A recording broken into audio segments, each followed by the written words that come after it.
Welcome to Hanging Out with Robert, that's me. This video contains things that I tinker with throughout the day. For step-by-step detailed instructions of those tasks, you can click on the links in the comment section below.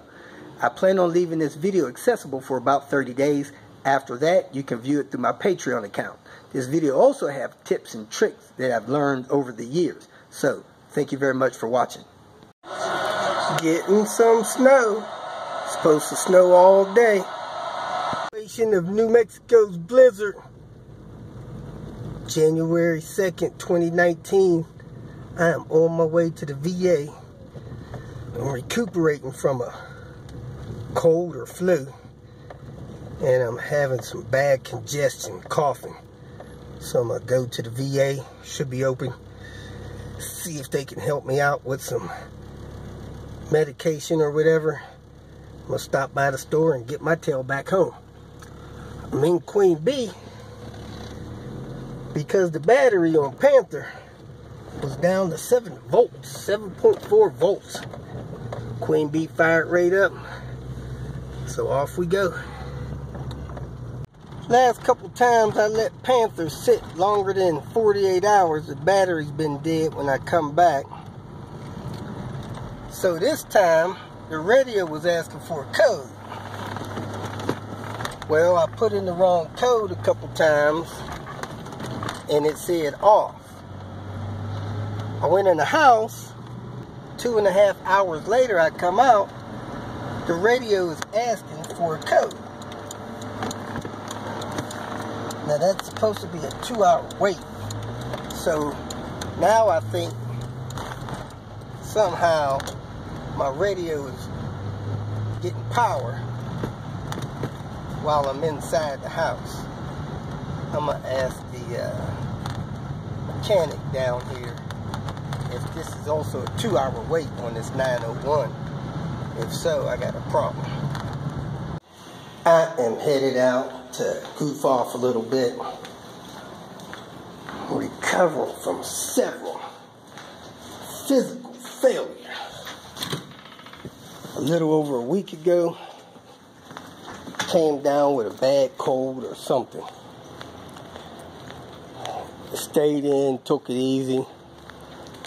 Then I went out yesterday to deal with a flat tire on Queen Bee. Set the tire down on the ground, stood up, and my back was hurting. I think my back got a slight injury, easily, because I hadn't been walking for almost 10 days, messing around with that cold.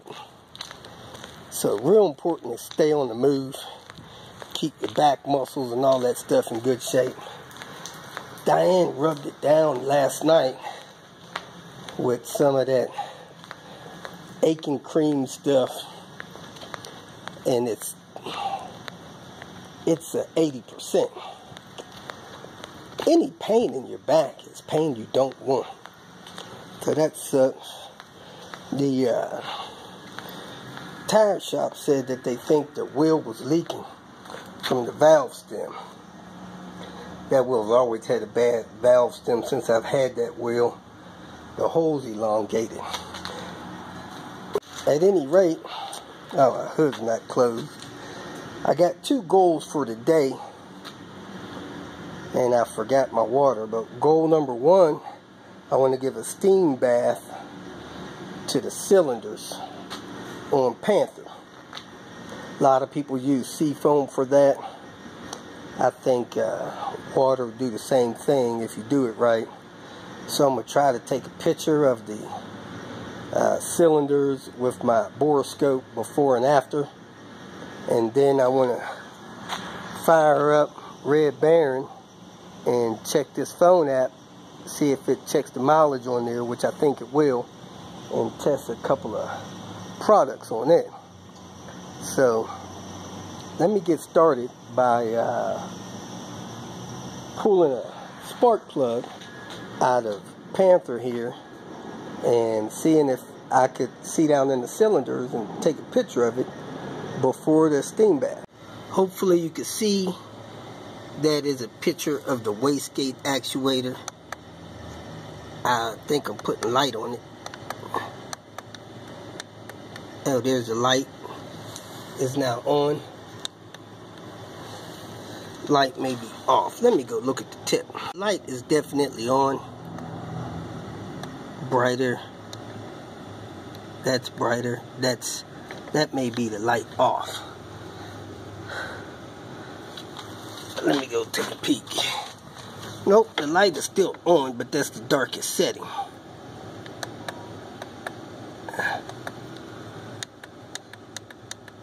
Exposure.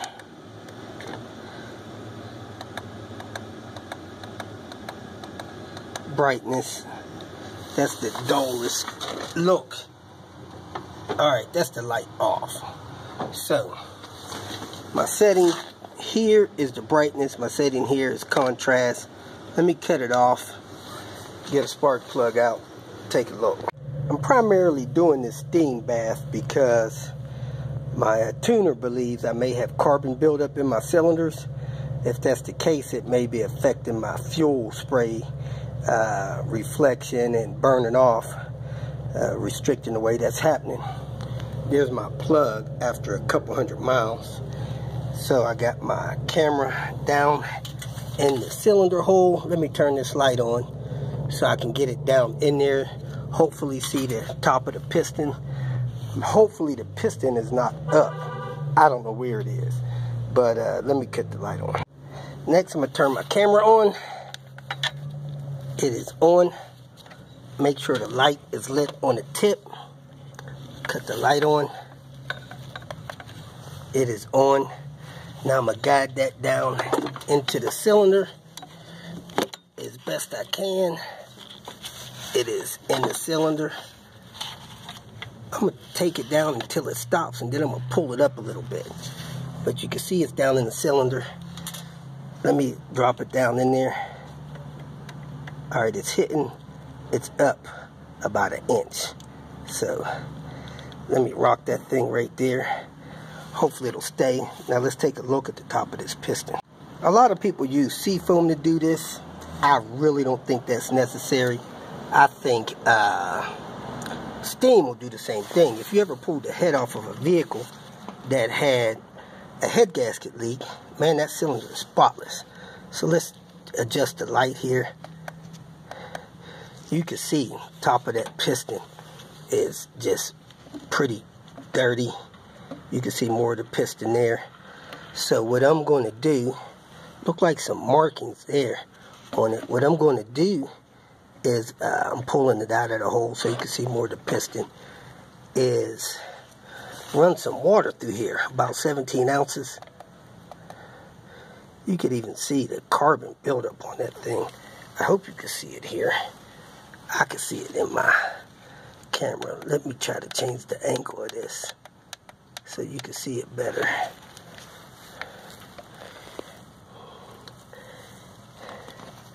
Turn this around a little bit so that there's no reflection on it. You can see all of the carbon buildup on top of that piston there, even in this double camera shot. And we're going to see how much of that cleans off when we do the water steam bath. I'm going to do the water steam bath today, and then I'm going to film it again tomorrow when the engine cools off. I'm just going to put my spark plug back in there. I'm not going to put my cover on there. Torque my spark plug down and go about my merry way. And when I get to my destination is when I'm going to do the steam bath. Looks like I'm going to have to use my camera. My phone doesn't know which way is up all of a sudden. Lost its ability to rotate. Anyway, I got in the car, started it up. I noticed my radio says code again. So this 901 will reset after a few hours of being off. Let me see if I got the right code this time. Remember it.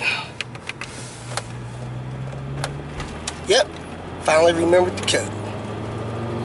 So I'm going to go ahead and give the engine a steam bath. I've driven the car, it's heated up, driven about 8 to 10 miles. I am going to use the scan gauge to keep my eyes on the RPMs. I'm going to try to keep the engine revved at about 3,000 RPMs. I don't know if injecting this water will affect the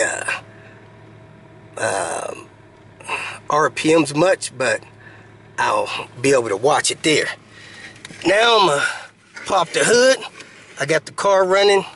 I'm going to set that where I can see it, and I'm going to try to record me giving this steam bath. Hopefully I got everything I need for my tripod with this camera here. You should also know that I have driven the car to a location that I suspect nobody will care if the tailpipe starts blowing a bunch of combustion out. Now, we do need to understand that any carbon that burns off of this combustion chamber will go right into my cat, because I still have a cat installed. But it may smoke like crazy. I'm going to hold the RPMs up around 3,000. We'll try to get that held. 3,000 RPMs really nothing. It's like cruising down the interstate at 70 miles an hour. So let me see how I can get this held there, and then I'll take the turbo vacuum hose coming off the vacuum tree and stick it in this water to suck some of this water up.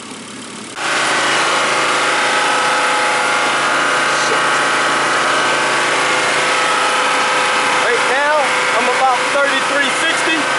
I'm gonna go ahead and stick this vacuum hose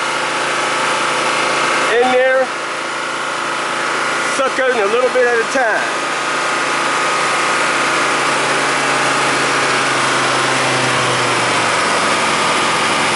It slowed the engine down to about 2,600 RPMs. It's down to about 2,400. I don't see any smoke coming out the tailpipe.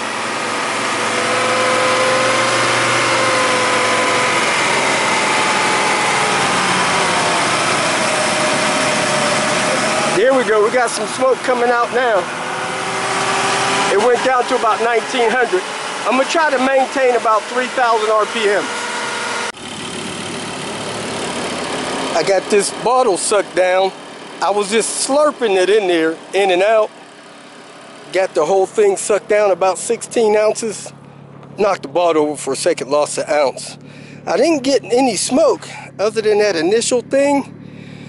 So I'm gonna let the car run 4 or 5 minutes, shut it off, go inside the junkyard, do what I gotta do, then come back out and drive it, and the next morning we'll check and see the results, see if it cleaned up number one. Have no idea what's going on with this phone. It doesn't know which way's up. I guess the gyro got stuck in it somehow. It's saying this way's up, which is upside down. Anyway, I was coming out here to get parts out of the 240, and I have missed the boat. They must have took this road yesterday, put a couple cars out. That car is long gone. So I'm gonna have to get the parts out of the newer 240. Hopefully nobody's jacked that up. So let me see what's on these new roads and head out of here. I had my daughter call me with my phone on vibrate, and it got my phone unstuck. Anyway, we come down here and look at this XC90. It's got a tow hitch on it. It's an 04 model. Seats are torn up as usual. Switches look there. Plain steering wheel. Center console's been dismembered. Some kind of toll tag thing up here.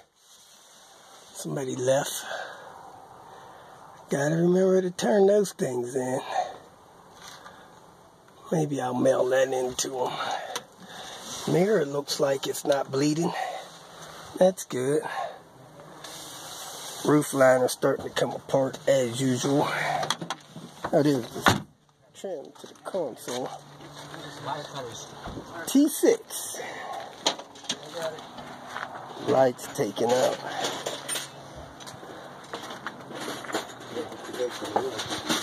Got those wheels on it.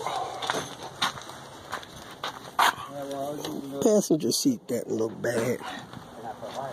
Let's go look at this other one. See how the seats are in it. Somebody done yanked the engine out of this one.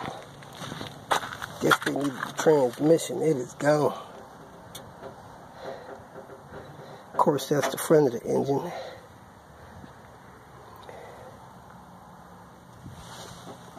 The starter's down there. Back of the engine comes up here. Two little turbos on the back. Exhaust manifold's gone. Man, that's a little drive shaft for a truck. But that's what they do. Them little baby parts in there. Let's check out the seats. These seats are like new. They got speed tape on them.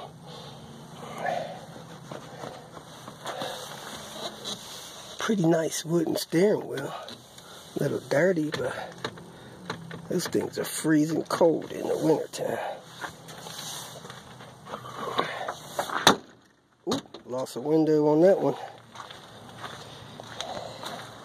No tow hitch on this one. T6 all-wheel drive. Well, I didn't know we had 3 of them. Here's another one. T6. Engine on the ground. See what these seats look like. Man, those seats are tore up too.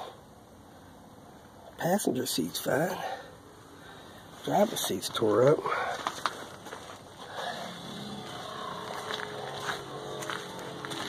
No tow hitch. That last one was an 03, and this one's an 03. Here you have it. 3 XC90s. Back in the car. Purring like a kitten. Let's go do a pull, see if we get a knock. Well, I'm in second. I did a pull. Wasn't even at watt, and I started knocking about 4,500. Didn't knock that time, but not sure why. But anyway, I might do another pull a little later, see what happens. Do a pull getting on the highway here. See if I get a knock. No knock again. Interesting. In this video, I'm going to show you the absolute easiest way to read the mileage on a 1996, 1997 Volvo 850, even if it has a working odometer. If it has the original cluster, you'll get the correct mileage. If the cluster's been replaced, you'll get the mileage that is in the current cluster. So hopefully the cluster hadn't been replaced. I don't trust none of the mileage on none of these 850s. I think they've all had odometer issues where they've broken. Some of them's been fixed. When they've been fixed, the mileage hadn't been corrected. People think it's against the law to correct the mileage. Well, it might be, but I think a correct mileage is better than a working cluster with the wrong mileage. So let me show you the easiest way to do that. First thing you want to do is get a Bluetooth OBD2 adapter. This is a VPeak.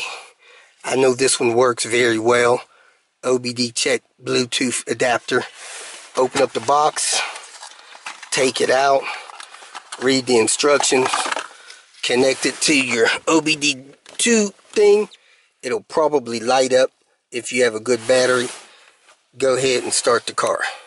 Make sure you have a blue light on your adapter. Bluetooth is working. Turn on your telephone. Go to your Bluetooth settings.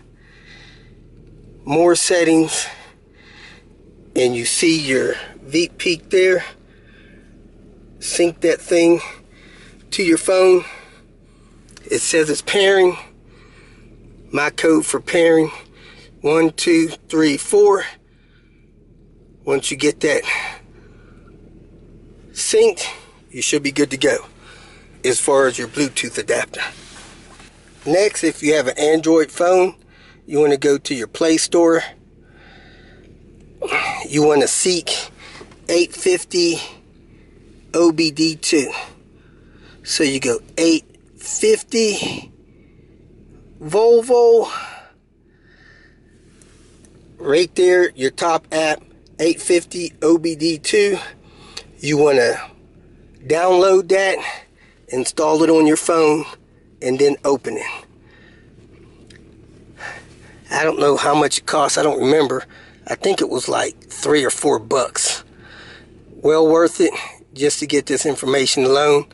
I did pay for it, just a few bucks. So once you get it installed, you open it. The thing is on the default. When it's open, you want to connect it to your OBD2. Let me show you what's next. Next, on the app, you want to hit this play button up here, and it should be connecting to your OBD2. Once you get the green pause, you want to go to live. Once you get your live, it tells you it's connected to your OBD2 thing. You hit start, and it will start connecting to your system in your car. It'll run that brief screen, and then it'll go to your live data. Make sure that Kobe I is up there. Kobe I. Now it's showing me my engine RPMs, my temperature, gallons, and right there on the bottom, that is the mileage on the car. 209,600 miles. And as you can see, the odometer is broken, showing 145,370. So that is the absolute easiest way to find the mileage on these 850s. I'll put the price of that thing in the comments and the link to where you can get it. And then again, I showed you how to find that app on your Play Store, and it'll come with that icon right there. And this app does several things, and you can just use it. You can reset your service light, you can reprogram service light. It does several things, but again, most importantly, it shows you your mileage when you hit those 3 commands on it. Again, this is the easiest way I know that you can find the mileage on these cars. If you have any questions, leave a comment below, and me or somebody else will answer it. Thanks for watching. With that VPeak OBD2 thing going on, you can also use the Torque app. I have Torque app Lite installed. Click that, open it up. As you can see, it's showing my RPMs, which is perfect for the Volvo 850. It's got this graph here where it's showing a lot of different stuff: coolant temps, RPM, speed, load, timing advance, throttle, miles per gallon, showing vacuum on my boost. Go over here, you can see my trip speed. You can show my acceleration load there. You got my coolant temp there. So this thing works with several different applications, and it works with that 850 application. So I think this thing is the best one I've tried so far. So if you got any questions, leave it in the comments below, and I'll answer them, or someone else will. Thanks for watching. If you have one of these Bluetooth OBD2 tools, you can also download different apps from your app store on your phone. You could use that to monitor the things going on in your car. You can also check and clear codes with that tool if you have the right app. So this is a really nice thing to have, especially if you don't have a dedicated code reader in your toolkit. Well, looky here. Got Red Barron running. Nothing's coming out of the coolant reservoir. I guess that's good. I'm going to go ahead and take it for a spin. just to charge up the battery a little bit. And I just checked the mileage, 209, 600. We'll check it again tomorrow. It should go up about 5 miles, because that's about how many miles I'm about to put on it. Sad to say, I didn't get to take Red Barron for a ride. I should have pushed it out of the parking spot before I started it, because it builds pressure in the transmission, keeps it going forward.